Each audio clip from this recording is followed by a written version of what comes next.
ஹாய்ங்க. இன்னைக்கு facial kit பத்தி பார்க்கலாமா? ஸோ இது வந்து பயோஃப்ரெஷ் அப்படிங்கிற பிராண்ட்ல இருந்து detan and whitening skin whitening facial kit. இது பார்த்தீங்க அப்படின்னா 1+1 ஆஃபர்ல நான் வாங்கினேன். இது 5 ஸ்டெப் ஃபேஷியல்.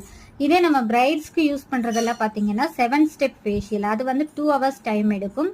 இன்னும் அது வந்து ரிசல்ட் பார்த்தீங்கன்னா உங்களுக்கு நல்லா இருக்கும். இது வந்து நான் அந்த நம்ம பிரைடுக்காக வாங்க போனப்ப இது வந்து ஆஃபர்ல இருக்குன்னு சொன்னாங்க. ட்ரை பண்ணி பாருங்கன்னு சொன்னாங்க. ஏன்னா எப்பயுமே நம்ம அரோமா தெரப்பி ஃபேஷியல் தான் வந்து பண்ணுவோம் பிரைட்ஸ் எல்லாத்துக்குமே. ஸோ இது வந்து சரி ஓகே வாங்கலான்னு வாங்கிட்டு ஃபர்ஸ்ட் எப்பயுமே எனக்கு தான் ட்ரை பண்ணுவேன். அதே மாதிரி நான் பண்ணும்போது இதை வந்து நான் கஸ்டமருக்கு நான் வந்து பெருசா யூஸ் பண்றதுக்கு எனக்கு விருப்பம் இல்லை. ஏன்னா இது அந்த அளவுக்கு ரிசல்ட் கொடுக்கல. இப்போ நீங்க ரெகுலரா மந்த்லி ஒன்ஸ் நீங்க ஃபேஷியல் எடுக்கிறீங்க அப்படின்னா இந்த மாதிரி கிட் நீங்க வாங்கி வச்சு நீங்க வீட்டில் யூஸ் பண்ணிக்கலாம். இல்லை நீங்க பார்லர் வச்சிருக்கீங்க அப்படின்னா உங்ககிட்ட மினிமம் பட்ஜெட்டுக்கு ஃபேஷியல்